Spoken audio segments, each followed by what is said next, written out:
We turn our attention to the high school sports in the state of Ohio. NIL, name, image, and likeness, becoming a factor in the high school sports area. Let's welcome in Doug Ute. He is the executive director of the OHSAA.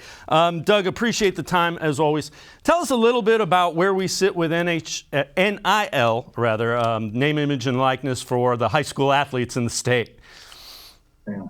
Yeah, well, thanks for having me on. And we already have an amateurism bylaw that we've had for years that protects the amateurism of high school athletics. So an athlete can't make money for commercial use based on his name, image, or likeness. And then last summer with what happened at the State House with college sports and throughout the country, and Ohio adopting their bill for the college sports.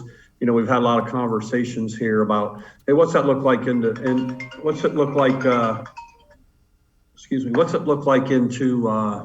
high school realm and those kind of things, because we've had a lot of questions. And so right now we're just out with all our bylaws are approved by the member high school principals. That's what we're governed by. And so there's a referendum item out there to adopt some changes into this, and it's our NIL. So that's what we're doing right now. And obviously, what NIL is that an athlete entered in a contract using their name, image, or likeness for commercial purposes can profit from that. And so we're just putting some things in here, or going to our members to say, what's it look like if we do this and protect ourselves on down the road, so that when we have this challenge, we already have something in place. And so that's what we're doing right now. And so there's the ability for the membership to approve where an NIL would happen. So an athlete could do that. And there are some safety rails to make sure that you don't do some things that would jeopardize the OHSAA or the school. So tell us some of the exceptions to the name, image, and likeness referendum that's out there. Well, one of the things is, it doesn't allow for an athlete to be paid for playing a sport. This is already prohibited under our bylaw 410-2. It does not allow an athlete to enter into an agreement for a professional sports team. That's also prohibited in there. So one of the things we looked at doing here and aligning ourselves kind of with what they did in college, but maybe a little bit different for us, and look at is that there are 6 things that we're looking at that would come into play with our NIL at the high school level. And that's just no use of OHSAA or school logos, mascots, trademarks, or any of those type of things. And so as you see my shirt here, you can't use our logo, you can't use your school's logo, mascots, or anything along from that nature.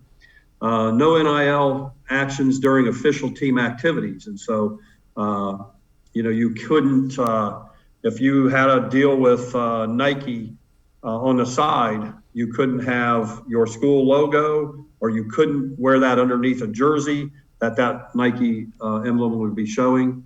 No displays of school-sponsored product during official team activities.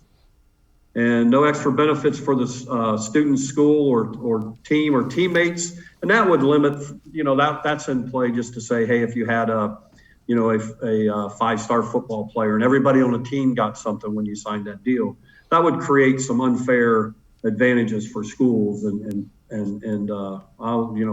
wet the whistle, so to speak, for some recruiting issues that shouldn't happen. Also in that is no casinos, gambling, alcohol, or drug and tobacco deals. And the student must disclose the contract with the school to review. And that's to protect the high school athlete and protect that school from that standpoint. So, those 6 things that I just mentioned there, because when people think of NIL, they think, oh my gosh, kids are going to get paid to play a sport. And this is it's protecting against that. From that standpoint.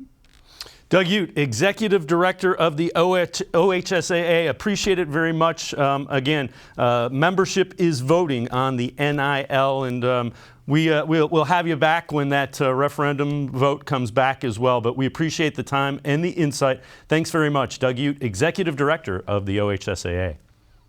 Thanks for having me.